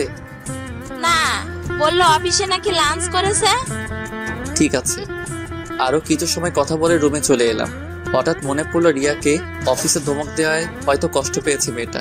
তাই আর দেরি না করে রিয়াকে কল দিলাম। হ্যাঁ হিমেল, বলো। কি করো? এই তো বাসায় এসে ফ্রেশ হলাম। কেন বলো তো? আমি কি জিজ্ঞেস করতে পারি না? পারো, কিন্তু কখনো আগে থেকে কল করো না, তাই আর কি। আসলে রিয়া, অফিসে তোমাকে কি থেকে কি বলেছি সেটা নিয়ে যদি কষ্ট পেয়ে থাকো তাহলে আমি সরি। আসলে মাথা ঠিক ছিল না। ঠিক আছে, সরি বলতে হবে না। এখন তানহা কোথায়? বাসায় নিয়ে এসেছি। আর তোমাকে বলাই হয়নি তানহা এখন থেকে আমাদের সাথেই থাকবে, আমার ছোট বোন আর আব্বু আম্মুর মেয়ে হয়ে। ওয়াও, অনেক ভালোই হবে তাহলে। তুমি কি করো? রিয়ার সাথে অনেকটা সময় কথা বলার পর বিছানায় শরীরটা এলিয়ে দিলাম। এরকম ভাবে কিছুটা সময় থাকার পর বন্ধুদের সাথে মেসেঞ্জারে কথা বলতে লাগলাম। শালার জবটার জন্য বন্ধুদের সাথেও ঠিকমতো কথা বলতে পারি না। তারপর সবাই মিলে রাতের খাবারটা খেয়ে নিলাম। ড্রয়িং রুমে বসে আছি, এমন সময় নীলা বলল, আন্টি আজ আমি আপুর সাথে ঘুমাবো। আজ না, অন্য আরেকদিন। না, আজকে। নীলা, ভাইয়া আমি নীলাকে বলেছি এটা বলতে, আর আমি নীলা না হয় একসাথে ঘুমাই। কিন্তু মা, তোর যদি কোনো সমস্যা হয়? আম্মু কোনো সমস্যা হবে না। ঠিক আছে, তাহলে ঘুমাস। সবার সাথে তানহা কথা বলতে লাগলো। তবে সব থেকে ভালো লাগছে তানহা আব্বু আম্মুকে আব্বু আম্মু বলেই ডাকছে, যেটা দেখে মনে অনেকটা শান্তি অনুভব করলাম। সবার সাথে কিছু সময় কথা বলে রুমে এসে ঘুমিয়ে গেলাম। পরের দিন, ডিয়ার বয়ফ্রেন্ড, এখন আমার জন্য আর আপুর জন্য খাবার অর্ডার দাও। ওই আমি তোর কোন কালের বয়ফ্রেন্ড শুনি? দেখো, আমাকে তুই করে বলবে না। আহা নীলা, বললে কি সমস্যা? আমাকেও তো তুই করে বলে। আপু তুমি ছোট, তাই বুঝবে না, আমাকে কথা বলতে দাও। নীলার কথা শুনে আমরা দুজন হাসবো না কান্না করব কিছুই বুঝলাম না। এতটুকু মেয়ে হয়ে একদম বুড়ির মতো কথা বলে। শুধু শুধু তো আর বুড়ি উপাধি দেয়নি তাকে। সে যাই হোক, ওদের কথা মতো খাবার অর্ডার করলাম। হ্যাঁ, আমরা নীলার কথা মতোই ঘুরতে বের হয়েছি। পিচ্ছি হলেও রাগ অভিমান অনেক। সারাটা দিন আমাকে পাগলের মতো ঘুরপাক করাচ্ছে। কিছু ভুল হলেই হয় কান্না বা তানহার ফোন নিয়ে আব্বু আম্মুকে কল করে বলবে আমি নাকি ওকে মেরেছি। কিছু সময় পর ওয়েটার খাবার দিয়ে গেল। তিনজন বসে খাচ্ছি, এমন সময় তানহা বলল, ভাইয়া দেখ তো, ওটা ম্যাডাম না? তো দেখ কেমন করুণ ভাবে জাকিয়ে আছে। বাদ দে এই ছলনাময়ীর কথা। তোকে হয়তো কিছু বলতে চায়। বলবে না। আর তুই এসব কি বলছিস? ভুলে গেলি ওর ডাইনির মতো রূপের কথা? না ভাইয়া, ম্যাডাম হয়তো তেমন না। তুই আর একটা কথা বললে সেদিন যে ম্যাডামকে দিয়েছিলাম তোকেও আজ সেটা দিব। কথা শুনে তানহা চুপ করে গেল। কি দিয়েছিলে ভাইয়া? মিষ্টি। আবে ডার্লিং, তাই? কি মিষ্টি? থাপ্পড় মিষ্টি খাবে? আরে কান্না করছিস কেন? তুমি পচা। তানহা আপু চলো আমরা বাসায় যাই, ভাইয়ার সাথে থাকবো না। বোন আমার, প্লিজ কান্না থামাও। ঠিক আছে, আমরা এখনই চলে যাব। ভাইয়া চলো এখন বাসায় যাই। ঠিক আছে চলো। নীলার কান্না দেখে বাসায় যেতে রাজি হলাম। তানহা নীলাকে দাঁড় করিয়ে বিল দিতে গেলাম, কিন্তু বিল দিয়ে এসেই অনেক অবাক হলাম। সুমাইয়া ওদের দুজনের সাথে হেসে হেসে কথা বলছে। ভাইয়া তুমিও তাহলে প্রেম করেছো? হঠাৎ তানহার এমন কথা শুনে অবাক না হয়ে পারলাম না, কিন্তু নিজেকে স্বাভাবিক করে বললাম, কিসের প্রেম? থাক আর বলতে হবে না, ম্যাডাম আমাদের সব বলেছে। কি বলেছে? এই যে তোমার আর ম্যাডামের রিলেশনশিপের কথা। চুপ। আর ওই আপনার লজ্জা লাগে না এসব কথা সবাইকে বলতে? নিজের ননদিকেই তো বলছি। কিসের ননদ? তোমার সাথে আমার বিয়ে হলে তো তোমার বোন আমার ননদ হবে, তাই না? বিয়ে? সেটাও আবার তোমাকে? হাস্যকর। দেখা যাবে। দেখতে পারবে। এখন বলো, অফিসে যাওনি কেন? আমার জন্য। মানে? নীলা প্লাস তানহা। আগামীকাল আসবে কি? না। কেন? কাল তানহাকে কলেজে ভর্তি করাতে হবে। তাহলে জবের কি হবে? ওর জব করতে হবে না? সেসবের জন্য এখনো রেগে আছো? আর আমি তানহার জন্য ক্ষমা চেয়ে নিচ্ছি। রাগ না। আর তুমি সেদিন ওর সাথে খারাপ ব্যবহার না করলেও ওকে আর জব করতে দিতাম না। এখন ওর ইচ্ছাটাই পূরণ করার প্রচেষ্টা করবে। ও নীলা, তানহা চলো। চলো। সুমাইয়ার সাথে আর কোনো কথা না বলে বাসায় চলে এলাম। একদিন বাসায় কিছু কাজ করার জন্য অফিসে যেতে পারিনি। কাজ বলতে তানহাকে নতুন কলেজে ভর্তি করা, অফিসের ঠিক উল্টো দিকে তানহার কলেজে, তাই ওকে এগিয়ে দেওয়ার সময় পাই না। তবে বাসা থেকে কলেজের দূরত্ব 5 মিনিটের। সে যাই হোক, অফিসে বসে কাজ করছি, এমন সময় সুমাইয়া এলো। কি করছো? দেখছেন না কি করি? তুমি সব সময় এমন করো কেন? তো কেমন করব? বিরক্ত করবেন না প্লিজ, আপনি এখন যান। সুমাইয়া আর কিছু না বলে চলে গেল। লাঞ্চ টাইমে একা বসে আছি, এমন সময় সাইফ এলো। হিমেল ভাই, কি খবর? এই তো আপনার। ভালো ভাই, একটা হেল্প লাগবে। বলুন কি হেল্প লাগবে? আপনি আগে বলুন, রাজি হবেন? রাজি হওয়ার মতো কথা হলে অবশ্যই রাজি হব। ভাই, আমার আসলে রিয়াকে ভালো লাগে। তো আপনি যদি ওকে একটু বলতেন। দেখুন সাইফ ভাই, আপনি ওকে ভালোবাসেন, তাই আমার মনে হয় এটা আপনার বলাই বেটার হবে। কিন্তু আপনি যদি ওকে বোঝাতেন। ঠিক আছে, বলবো। ধন্যবাদ। সাইফ চলে যাওয়ার পর আমিও এসে ডেস্কে বসলাম। রিয়া আপন মনে সে তার কাজ করছে। রিয়া, একটা কথা বলি, বলো। তুমি কি কাউকে ভালোবাসো? বাসি। ও, আসলে সাইফ বলল সে তোমাকে ভালোবাসে, তাই জিজ্ঞাসা করলাম। কথাটা শেষ হতে না হতেই রিয়া আমার দিকে করুণভাবে তাকালো। ওর চোখ দেখে বোঝা যাচ্ছে আমাকে কিছু একটা বলতে চাই, কিন্তু সেদিকে কান না দিয়ে কাজ করতে লাগলাম। সেদিনের মতো কাজ শেষ করে বাসায় চলে আসলাম। পরের দিন লাঞ্চ টাইমে আমি আর রিয়া বসে আছি, কিন্তু মেয়েটাকে দেখে মনে হচ্ছে অনেক রেগে আছে, যার জন্য কিছু বলার সাহস খুঁজে পাচ্ছি না। তারপরেও মনে একটু সাহস সঞ্চয় করে বললাম, তুমি কি রেগে আছো? হ্যাঁ, আর এখন তোর ঘাড় মটকাবো। মানে আমি আবার কি করলাম? কি করিস না সেটা বল। তুই কি কিছু বুঝিস না? আমি আবার কি বুঝবো? দূর, ওকে দাঁড়া, আমি নিজেই বলছি। দাঁড়িয়ে গেলাম। দাঁড়ালি কেন? তুমি বললে তাই। চুপ, আমি কি সে দাঁড়ানোর কথা বলছি নাকি? তুই বস, আমি বলছি। 1 মিনিট নীরবতা পালন করে বলল, হিমেল, জানি না তুমি আমাকে তোমার কি ভাবো, কিন্তু বিশ্বাস করো, তোমাকে আমি আমার জীবনের একটা অংশ মনে করি। যেদিন তোমাকে প্রথম দেখেছিলাম সেই দিন থেকেই তোমাকে ভালো লাগতো। আর সেই দিন যে তানহাকে পাশে নিয়ে গিয়ে নিজের বোনের অধিকার দিয়েছো, সেই দিন থেকেই তোমাকে অনেক অনেক ভালোবাসি। তোমাকে কিছু বলার আগে উল্টো সাইফের কথা বলে আমাকে রাগিয়ে দিলে। প্লিজ হিমেল, তুমি আমাকে ফিরিয়ে দিও না। রিয়ার কথা শুনে মাথায় যেন আকাশ ভেঙে পড়লো। যাকে ভালো বন্ধু ভাবতাম সেই নাকি আজ আমাকে ভালোবাসে, কিন্তু আমি তো কাউকে ভালোবাসি না। হ্যাঁ, একজনকে এখনো ভালোবাসি, তবে সেটা সুমাইয়া। সুমাইয়া ছাড়া কাউকে আমার জীবনে কল্পনাও করতে পারি না, হোক সেটা দূরে বা কাছে। কিছু তো বলো। আমি তোমাকে ভালোবাসতে পারবো না। কেন? কারণ আমি একজনকে ভালোবাসি। কিন্তু কখনো তো আমাকে বলোনি। বলার প্রয়োজন মনে করিনি। কিন্তু তুমি আমার জীবনের একজন শুভাকাঙ্ক্ষী হয়ে থাকতে পারো, কিন্তু সঙ্গী নয়। ঠিক আছে, তবে একটা কথা জানতে চাই। কি বলো? কাকে তুমি ভালোবাসো? আমাদের ম্যাডামকে। মানে? কিন্তু উনি তো। জানি অবাক হচ্ছ, কিন্তু এটাই সত্যি। কিছু মনে না করলে জানতে পারি তোমার আর ম্যাডামের রিলেশনের কথা? কেন নয়। যখন আমরা অনার্স 2য় বর্ষ পড়তাম তখনই সুমাইয়ার সাথে আমাদের পরিচয়। সব বড়লোক বাবার মেয়ের মতো সুমাইয়া ছিল না, ও ছিল একদম তাদের উল্টো, যেটা দেখে প্রথম আমি মুগ্ধ হই। সুমাইয়া আর আমি একই ডিপার্টমেন্টে ছিলাম, তাই পরিচয় হয় পড়াশোনার ফাঁকেই। একদিন ক্লাস শেষ করে সুমাইয়াকে বলি, সুমাইয়া, কিছু কথা বলার ছিল। বলো। আমি তোমাকে ভালোবাসি। সরি হিমেল, এটা আমি পারবো না। তুমি আগে পড়াশোনা করে নিজের পায়ে দাঁড়াও, তখন তোমার সাথে প্রেম করব। কিন্তু ততদিন হয়তো তুমি থাকবে না। তবে আমার থেকেও ভালো কাউকে জীবনে পাবে। আর কিছু না বলে সুমাইয়া চলে যায়।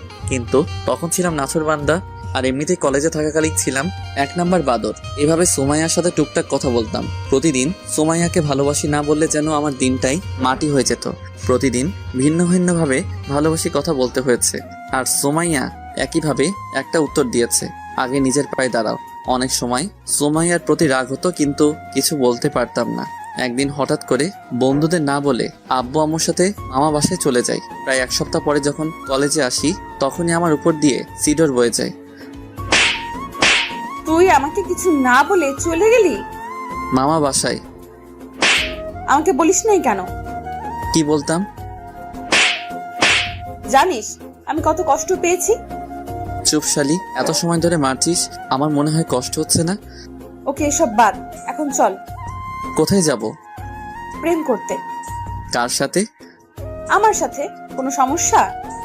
আরে না বাবু। তারপর সুমাইয়াকে কোলে তুলে নিয়ে পুকুর পাড়ে চলে আসি। সেদিন থেকে শুরু হয় আমাদের ভালোবাসা। প্রায় 1 বছর কেটে যায়, দুজনেই অনেক হ্যাপি ছিলাম। কিন্তু হঠাৎ করে আমি সুমাইয়ার সাথে ব্রেকআপ করি, সেটাও কোনো কারণ ছাড়া। সুমাইয়া অনেক কান্না করছিল, কিন্তু সেদিন আর সুমাইয়ার দিকে দেখেছিলাম না। আমার নিজেরও অনেক কান্না পেয়েছে, কিন্তু করতে পারিনি। কিভাবে করব? আমি তো মধ্যবিত্ত ঘরের ছেলে। ফাইনাল ইয়ারের এক্সাম দেওয়ার পর থেকে আমাদের মাঝে আর কোনো যোগাযোগ ছিল না। আর এখন তো তুমি সব জানোই। কথাগুলো শোনার পর রিয়া চোখ মুছে চলে যেতে লাগলো। রিয়া, আমি সরি। কোনো ব্যাপার না। আর সাইফের কথা ভেবে দেখতে পারো। আমার কথার কোনো উত্তর না দিয়ে রিয়া চলে গেল। সেখানে আর বসে না থেকে ডেস্কে বসে কাজ করতে লাগলাম। স্যার, ম্যাডাম আপনাকে ডেকেছেন। যাচ্ছি। ম্যাডাম, আসবো? আসো। বলুন। কিছুই না, চুপচাপ এখানে বসে থাকো। কিন্তু আমার কাজ? আমার সাথে এখানে বসে করবে। ওখানে করলে সমস্যা কি? সমস্যা আছে। কি সমস্যা? ওই যে রিয়ার সাথে সব সময় কথা বলো সেটা, ওর সাথে কথা বলা যাবে না। আর আজও কান্না করছিল কেন? জানি না। তুই বলবি? বলছি, আগে ছাড়ুন। বল। আমাকে ভালোবাসার কথা বলেছিল, কিন্তু সেটা আমি রিজেক্ট করে দেই এবং আপনার আর আমার অতীতের কথা বলি, যা শুনে কান্না করেছে। ভালো করেছো, তুমি তো আমার লক্ষ্মী বাবু। মুয়া। দেখুন, আমি আপনাকে আর ভালোবাসি না। দেখা যাবে, এখন কাজ করো বসে। আর কোনো কথা না বলে ম্যাডামের রুমে বসেই কাজ করতে লাগলাম। ম্যাডাম আসবো? ম্যাডামের রুমে বসে কাজ করছি, এমন সময় রিয়া বাইরে থেকে কথাটা বলাতে বাইরের দিকে তাকালাম। আসুন। আসলে ম্যাডাম, হিমেলের সাথে কিছু কথা ছিল। তো বলুন। ম্যাডাম, অনেকটা পার্সোনাল। ঠিক আছে, চলো। ওই চুপ, দেখেন রিয়া যা বলার আমাকে সামনেই বলুন। বাইরে আরেকজন আছে। কে? সাইফ। সাইফ সাহেব বাইরে কি করছেন? আসলে ম্যাডাম, হিমেল আমার আর সাইফের রিলেশনশিপের অনেক হেল্প করেছে, এই জন্যই কিছু কথা বলতে চাইছি আমরা দুইজন। ও, এই কথা? ঠিক আছে, চলুন, আমিও যাব। আপনি যাবেন মানে? আমি যাব। তাহলে আমি যাব না। কেন যাবে না? যাব না, ব্যাস। ওই, তুই যাবি না, তোর ঘাট যাবে। এক প্রকার জোর করেই সোমাইয়া ওদের সাথে কথা বলার জন্য নিয়ে গেল। চারজন বসার পর, হিমেল, তোমাকে ধন্যবাদ। কিসের জন্য? এই যে আমাদের রিলেশনশিপে হেল্প করে। তবে হিমেল ভাই নিজের জন্য কিন্তু কাজটা করেছে। কিসের কাজ? আপনাকে এখনো হিমেল ভাই ভালোবাসে। ওই চুপ করুন, কি সব বলছেন? ওই চুপ করবেন না, বলুন আপনি। সুমাইয়া, ভাই এখনো আপনাকে অনেক অনেক ভালোবাসে। তাই বুঝি? কিন্তু ম্যাডাম, আপনি জানেন না। জানি তো, এই জন্য তো নিজের কেবিনে বসিয়ে কাজ করায়। তোমরা কি চুপ করবে? আর ওই শালা তোরে এসব বলতে বলছে কে? যেটা সত্যি সেটাই বলছি ভাই। রাগ তোর সত্যি? আহা বাবু, রাগ করছো কেন? আবার বাবু? তাহলে কি বলবো বাবু? চুপ শালি, থাক তোরা, আমি বাসায় গেলাম। আরে রাগ করছো কেন? তাহলে কি করব? ঠিক আছে, এখন এসব বাদ দাও। ম্যাডাম আর হিমেল বলো কি খাবে? সোমাইয়া আর হিমেল কি খাবে? বিষ খাবো, এখানে কি পাওয়া যাবে? এত কথা বলিস কেন? আর আমি যা অর্ডার করেছি সেটাই দুজনে খাবো, আপনারা অর্ডার করতে পারেন। ঠিক আছে। তারপর রিয়া খাবার অর্ডার দিল। থাপ্পড় খেয়ে গালে হাত দিয়ে চুপচাপ বসে আছি, কারণ আমি চাই না আরো একটা থাপ্পড় খেতে। এমনিতে শাকচুন্নির যে রাগ। আর হ্যাঁ, আপনাদের তো বলাই হয়নি, সেদিন রিয়াকে আমার আর সোমাইয়ার কথা বলার পর থেকেই রিয়া সাইফের সাথে কথা বলতো। কিছুটা আন্দাজ করতে পেরেছিলাম তারা দুজন এখন একে অন্যকে ভালোবাসে, কিন্তু নিশ্চিত ছিলাম না। তবে আজ নিশ্চিত হলাম। এক সপ্তাহের ব্যবধানে দুজন দুজনকে ভালোবেসে ফেললো। আর আমি সেটা তো সেদিন থেকে কুয়ার মধ্যে পড়ে আছি, যেদিন থেকে সোমাইয়া তার কেবিনের ভিতরে আমার ডেস্ক করে দিছে। সব সময় জ্বালাতন, সে যাই হোক। লাঞ্চ শেষ করে অফিসে এলাম, কাজ করছি এমন সময় সোমাইয়া চেয়ারটা তার দিকে ঘুরিয়ে নিল। কি হলো আবার? সোমাইয়া কোনো কিছু না বলে আমার কোলে এসে বসলো। কি করছো? যেটা করছি সেটা করতে দাও। নিশ্চুপ, কারণ মুখ ধরে রাখছে। বাবু, তুমি এমন কেন? রাখ তোর বাবু। দেখ, এই রোমান্টিক সময় যদি তুই এইসব বলিস, তোর খবর আছে কিন্তু। আমি এত রোমান্টিক না যে তোর সাথে রোমান্স করব এখন। সোমাইয়া কিছু না বলে আমার নাদান ঠোঁট জোড়াকে নিজের মনে করে চুষতে লাগলো। প্রায় 7 মিনিট পর ছেড়ে দিল। ছেড়ে দেওয়ার পর দুজনেই হাঁপাতে লাগলাম। কেমন লাগলো বাবু? একদম জঘন্য। তাহলে আবার দেই? তার আর দরকার নাই। আমার কোল থেকে উঠে ডেস্কের উপরে বসে দুপা চেয়ারের দুই পাশে দিয়ে আমাকে দোলাতে দোলাতে বলল, কেন? যদি আমার পেট খারাপ হয়। পাগল, কিস করলে পেট খারাপ হয় তোমাকে কে বলেছে? ফেসবুকে দেখেছিলাম গার্লফ্রেন্ডকে কিস করে পেট খারাপ বয়ফ্রেন্ডের। মজা নাও। আরে না, সত্যি দেখেছিলাম। আচ্ছা এসব বাদ, এখন বলো তুমি আমাকে মিথ্যা বলতে কেন? কি মিথ্যা বলতাম? এই যে তুমি আমাকে ভালোবাসো না। সত্যি ভালোবাসি না। দেখা যাবে বিয়ের পর। কাদের বিয়ে? তোমার আর আমার। হবে না বিয়ে। বাজি? আমি বাজি। বাট কি বাজি? তুমি যা বলবে তাই। ঠিক আছে, আমি যদি তোমাকে বিয়ে করতে পারি তাহলে তোমার সাধ্য মতো কিছু কাজ করতে দিব, সেগুলো তোমার হাড়ে হাড়ে পালন করতে হবে। ওকে, আর যদি বিয়ে না হয়? তাহলে সারা জীবনের জন্য তোমার জীবন থেকে চলে যাব। সোমাইয়া কথা শুনে বুকের ভিতর নিজের অজান্তেই ফ্যাত করে উঠল। হয়তো আমি ওকে হারাতে চাই না, কিন্তু সুমাইয়া ওর পরিবার রেখে আমাদের পরিবারে কিভাবে থাকবে? সুমাইয়া হলো বাবা মায়ের একমাত্র সন্তান। এটা ছাড়াও ওর বাবার অনেক টাকা, ইচ্ছে করলে ওর বাবা একটা ভালো কোনো পরিবারে তার মেয়ের বিয়ে দিতে পারেন। কিন্তু সুমাইয়ার কথা শুনে এতটা অস্বস্তি লাগছে কেন? আমার এমন চেহারা দেখে সুমাইয়া হেসে বলল, আরে ভয় পেও না, তোমাকে ছাড়া কোথাও যাব না। প্রয়োজন হলে তোমাকে জোর করে বিয়ে করব। দেখা যাক। সুমাইয়া তখন কিছু না বলে উঠে আমার কপালে চুমু খেয়ে বলল, কাজ করো এখন। তারপর কাজে মন দিলাম। অফিস শেষ করে বাইরে রিক্সার জন্য অপেক্ষা করছি, কিন্তু কোনো মতে রিক্সার কোনো খোঁজ নাই। হেঁটে যাব বলে পা বাড়ালাম, এমন সময় সুমাইয়া গাড়ি দিয়ে পথ আটকালো। বাবু ওঠো। ওই চুপ, সবসময় মজা ভালো লাগে না। মজা কেন করব? আর ওঠো। না থাক, আমি হেঁটেই যাব। এই উঠবি তুই? না। শালা, তুই উঠবি না মানে তোর বাপ উঠবে। তাহলে আব্বুকে গিয়ে বলো। এটা কথার কথা, এখন তুই উঠ। কলার ধরে গাড়ির মধ্যে নিয়ে গেল। তুমি আমাকে নির্যাতন করছো কেন? কি বললে? এটা নির্যাতন? তো নয়তো কি? আর তুমি যে আমার সাথে ব্রেকআপ করছিলা, সেটা আমাকে টর্চার করা হয়নি? এসব বাদ দিয়ে চুপচাপ বসে থাকো। আমার ননদির কি খবর? ভালো। কলেজ যায় রেগুলার? যাই। আর বুড়ির কি খবর? দুদিন আগে বাসায় চলে গেছে। কে নিতে এসেছিল? মামা আর মামি। ও। কথা বলতে বলতে বাসায় চলে এলাম। ফ্রেশ হয়ে রুমে বসে আছি, এমন সময় রুমে তানহা এলো। কিছু বলবি? হ্যাঁ বল। ভাইয়া, আজ যখন কলেজে যাচ্ছিলাম তখন সুমাইয়া ম্যাডামের সাথে দেখা হয়েছিল। কি হয়েছে? এটা আমাকে দিয়েছে। এটা তো অনেক দাম, আর তুই এটা নিতে গেলি কেন? আমি নিতে চাইনি, ম্যাডাম আমাকে অনেক জোর করে দিয়েছে। তোর পছন্দ হয় এটা? অনেক। ঠিক আছে, তাহলে এটা রেখে দে। তবে আমি একটা ছবি তুলে নিই। কেন? এমনি। ওকে, এখন তুই যা। ঠিক আছে। তানহা চলে যাওয়ার পর রাহুলকে কল দিলাম, কারণ ওর বাবার জুয়েলার্সের দোকান আছে। হ্যাঁ দোস্ত বল।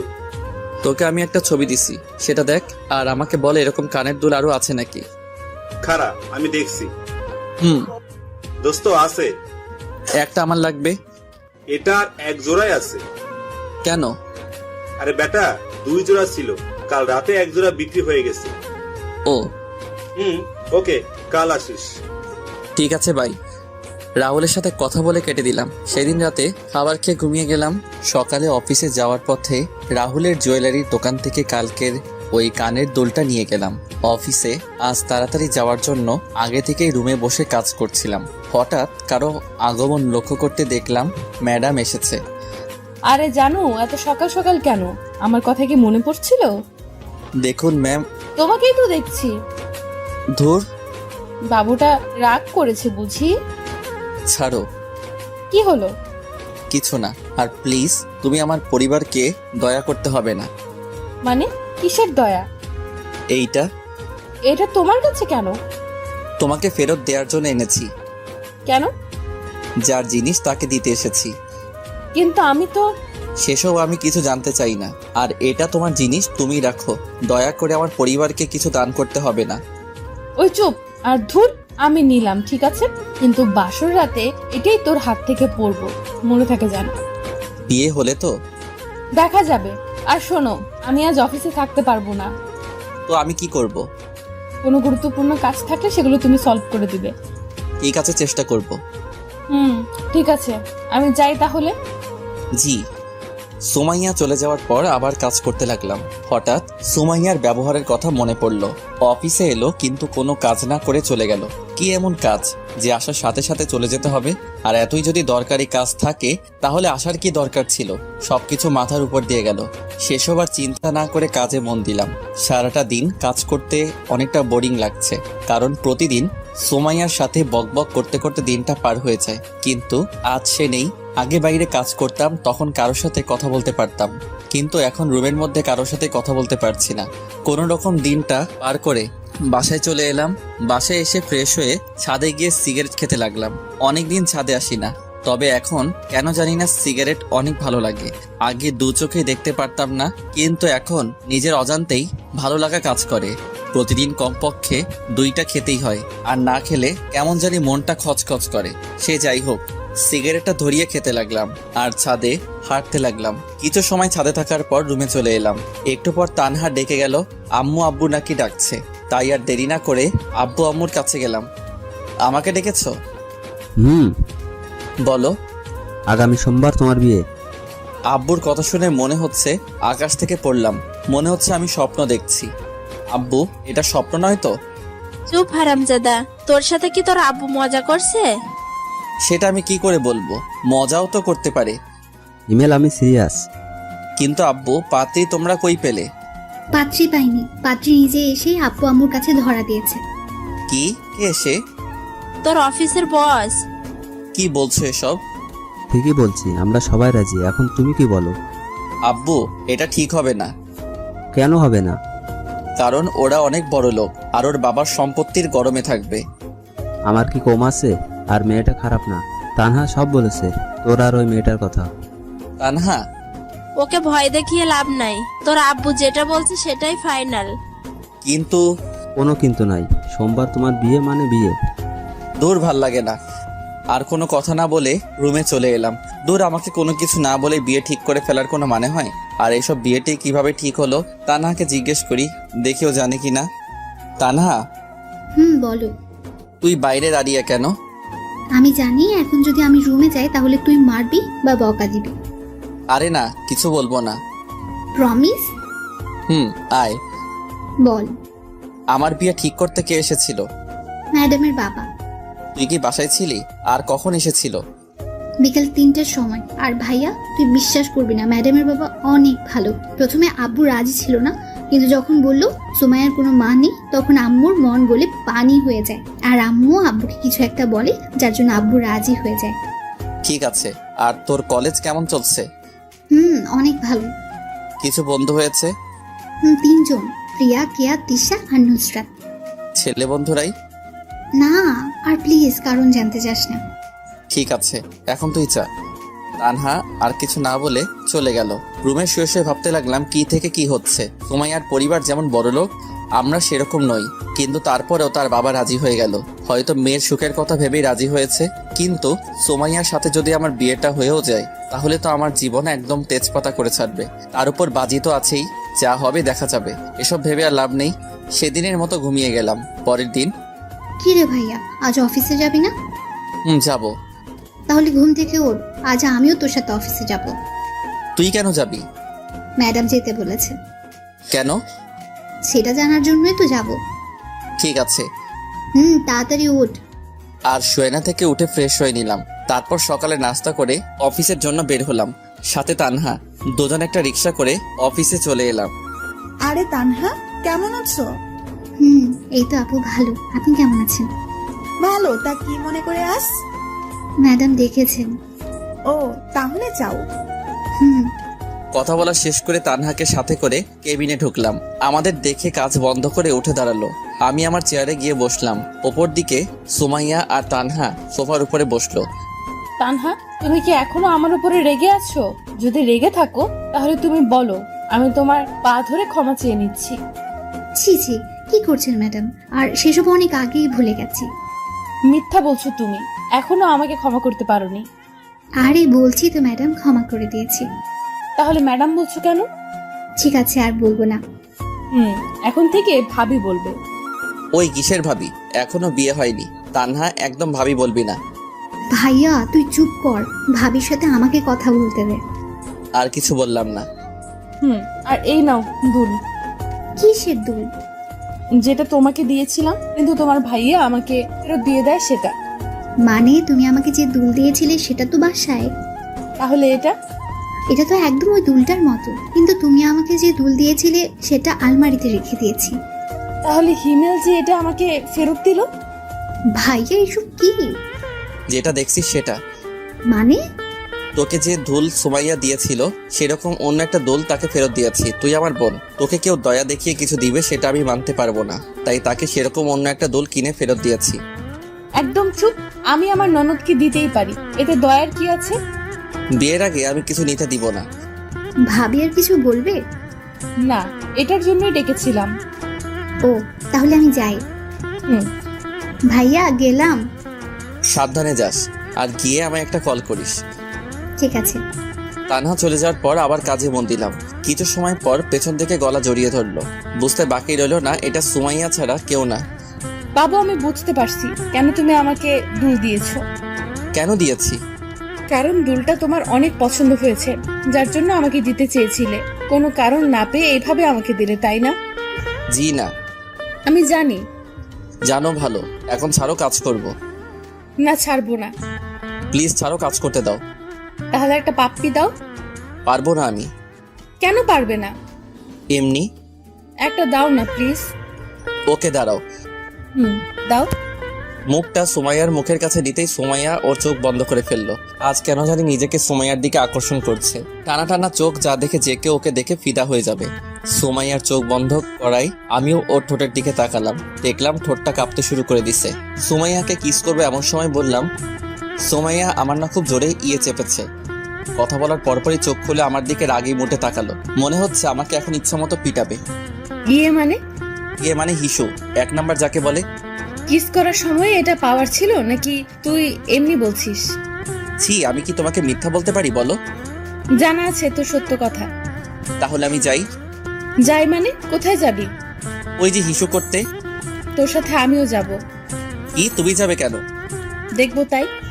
ছি, তোমার লজ্জা লাগবে না? চুপ কর হারামি। আমাকে তোর মতো লুচু নাকি? দেখবো তুই করবি নাকি আমাকে মিথ্যা বললি। এই রে, মনে হচ্ছে ধরা পড়ে গেলাম। এত কষ্টে একটা মিথ্যা কাহিনী বললাম, সেটারও ফেলুদা বানিয়ে দিল। কি হলো? কি ভাবছো? বিয়ের কথা।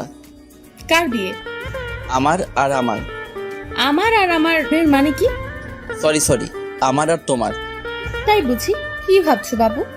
সময় হলেই বলবো। ঠিক আছে। এখন যাই। যাও। সেখানে আর দাঁড়িয়ে না থেকে বাথরুমে চলে গেলাম।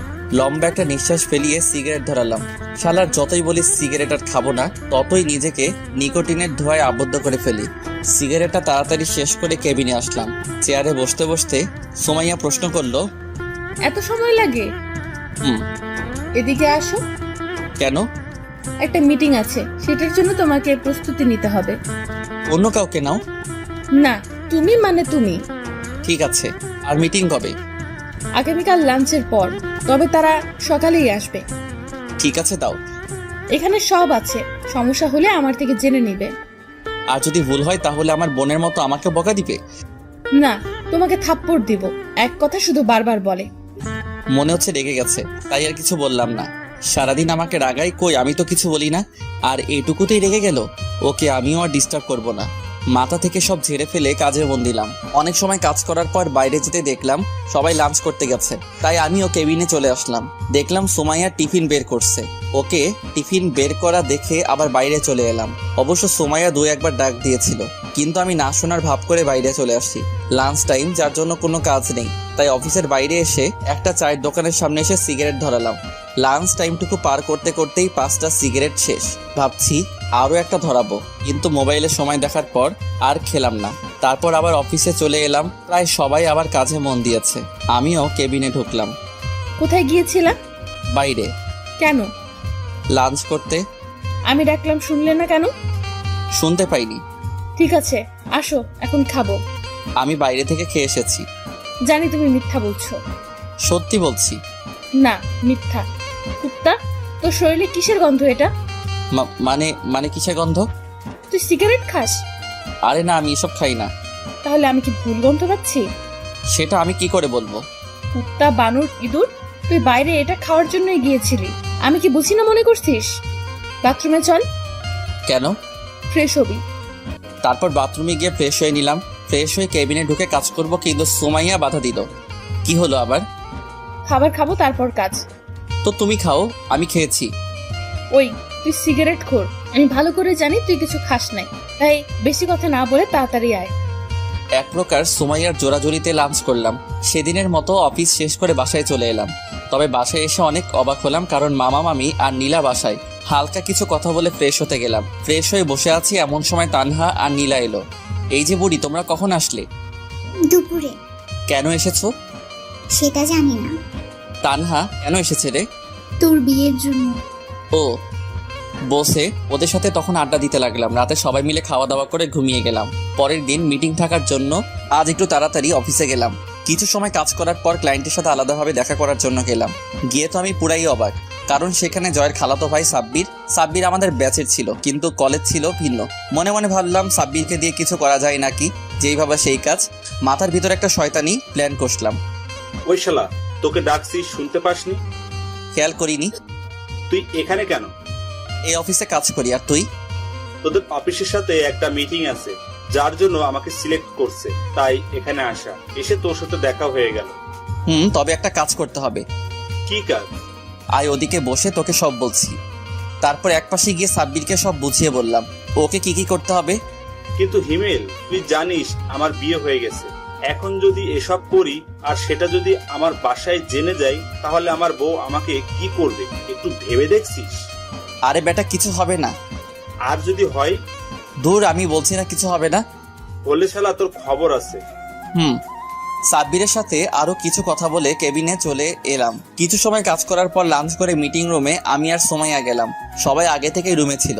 দেখলাম সাব্বির নিজেও আছে। সবার উপস্থিতিতে শুরু করলো মিটিং। প্রায় 1 ঘন্টা পর শেষ হলো। নিজেও একটু হাঁপ ছেড়ে বাঁচলাম। কেবিনে আমি আর সোমাইয়া বসে আছি। এমন সময় সাব্বির এলো। যাক শালার, তাহলে সাহস আছে। আসবো? আসুন প্লিজ সিট। থ্যাঙ্কস। আপনাকে কিছু কথা বলার ছিল। জি বলুন। আসলে আমার আপনাকে ভালো লাগছে। আপনি যদি চান তাহলে আমি আপনাকে বিয়ে করতে চাই। সরি, আমার অলরেডি বিয়ে ঠিক হয়েই আছে। কিন্তু আপনি চাইলে তো বিয়েটা বন্ধ করতে পারেন। আপনাকে আমি বিয়ে করব না, আপনি যেতে পারেন। যদি একটু ভেবে দেখেন তাহলে। তার বাচ্চা, তোকে বলছি না আমার বিয়ে ঠিক হয়ে আছে, তাহলে বারবার এত কথা বলছিস কেন? সাব্বির থাপ্পড় খেয়ে গালে হাত দিয়ে চুপচাপ দাঁড়িয়ে আছে। আর সোমাইয়া ইচ্ছা মতো বকা দিতে লাগলো। অবস্থা বেগতিক, তাই ওদের কাছে গেলাম। ভাই আমি সরি রে। শালা, রাখ তো সরি। কত জোরে থাপ্পড় মারছে। আরে আমি জানি না কি এমনটা হবে। কি হবে? কিছু না। চুপ শালা, আমাকে মায়ের খাওয়াইয়ে ভেবেছিস তুই বেঁচে যাবি? কখনো না। শোনেন ভাবি, ইমেল আপনাকে পরীক্ষা করার জন্য আমাকে আপনার সাথে এমন এমন কথা বলতে বলে। প্রথমে আমি রাজি হইনি, কারণ আমার বাসায় বউ আছে, কিন্তু ওর জোরাজুরিতে রাজি হয়, যার ফলস্বরূপ থাপ্পড় পেলাম। তার মানে আপনি সব হিমেলের কথা মতো করেছেন? জি। আমি আসলে সরি, ভুল হয়ে গেছে, প্লিজ কিছু মনে করবেন না। আর আপনি এখন যান, আমি ওকে দেখাচ্ছি এটা করার জন্য কি শাস্তি পাবে। সোমাইয়ার কথা শুনে সাব্বির চলে গেল। মনে হচ্ছে আমার উপর দিয়ে এখন ভূমিকম্প যাবে। কেন এমন করছিলা? সাব্বির তো বলল পরীক্ষা করার জন্য। আমাকে তোর বিশ্বাস হয় না? হয়তো। তাহলে পরীক্ষা করার কি আছে? এমনি মজা করছিলাম। হাত সরা। না। সরা বলছি। না, সরাবো না। সোমাইয়া আর কিছু না বলে আমার মাথার চুল ধরে আর আমার 2 জোড়া ঠোঁটকে নিজের আয়ত্তে করে চুষতে লাগলো। প্রায় 7 মিনিট পর ছেড়ে দিল। জোরে জোরে নিঃশ্বাস নিতে লাগলাম। কথায় কথায় শুধু একটা নিষ্পাপ ছেলেটার উপর অত্যাচার চালাই। কেমন দিলাম? জঘন্য। তাহলে আরেকটা দেই? না না, লাগবে না। তাহলে বলো কিসটা কেমন লাগলো? হ্যাঁ, অনেক ভালো।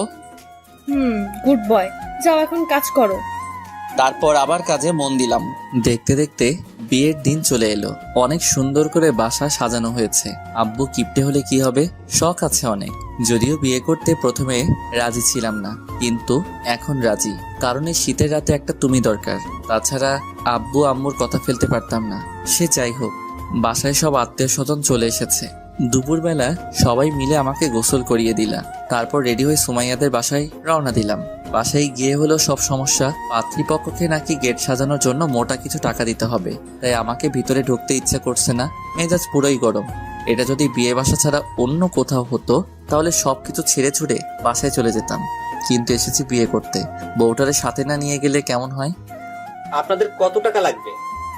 মাত্র 15,000। 15,000? সেটাও আবার মাত্র? তাড়াতাড়ি বের করে। আমরা তো এত টাকা আনিনি। তাহলে 10,000 দিন। আর একটু কম রাখা যায় না?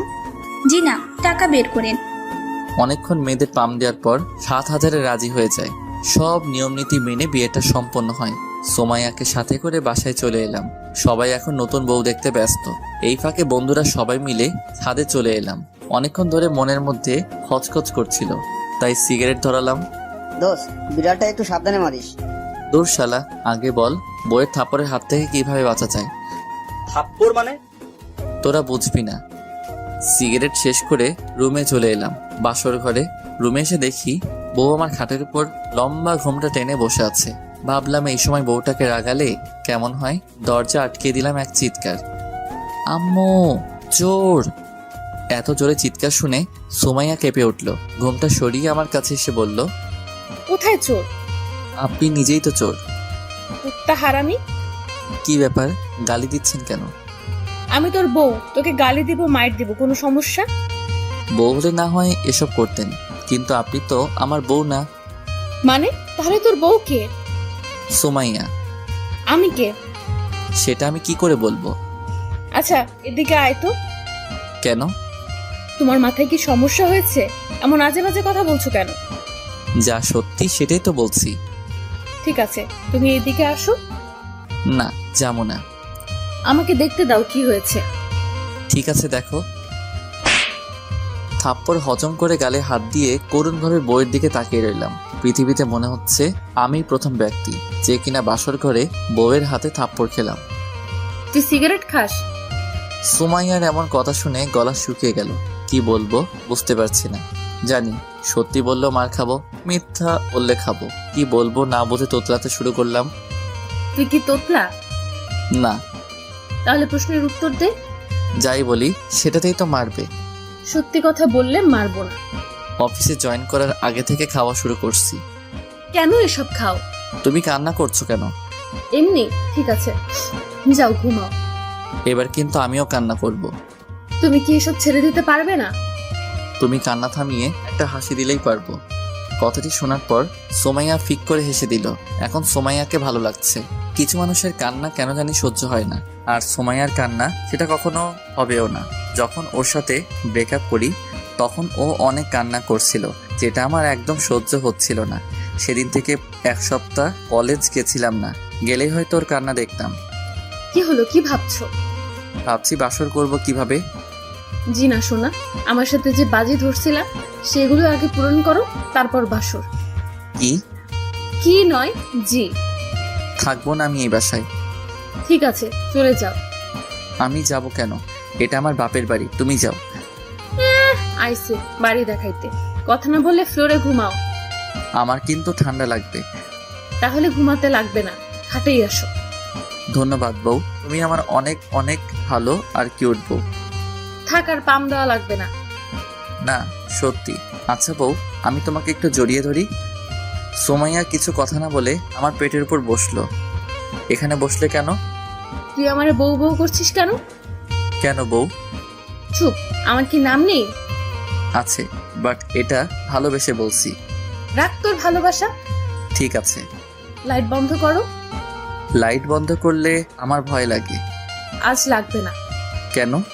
এত কেন কেন করছিস কেন? যেটা বলছি সেটা কর। লাইটটা বন্ধ করতেই সুমাইয়া পাগলের মতো কিস করতে লাগলো। আরো অনেক কিছু হয়েছে, কিন্তু আপনাদের বলা যাবে না। বললে আমিও লজ্জা পাবো, সাথে আপনারাও লজ্জা পাবেন, তাই এটা না বলাই ভালো। আর যারা একান্ত জানতে চান বাসর ঘরে কি হয়, তাহলে বিয়ে করে নেন। যতই হোক বাসরাত বলে কথা, দুজনে কখন ঘুমিয়ে গেছি খেয়ালই করিনি। সকালে ঘুম থেকে উঠে দেখি সুমাইয়া আয়নার সামনে বসে চুল ঠিক করছে। উঠে গিয়ে কোমরে হাত দিয়ে সুমাইয়ার চুলের মধ্যে মুখ ডুবিয়ে দিলাম। হঠাৎ এমন করায় সুমাইয়া অনেকটা কেঁপে উঠল। তারপর স্বাভাবিক হয়ে বলল, কখন উঠলা? এই মাত্র। শাওয়ারে যাও। একটু পর।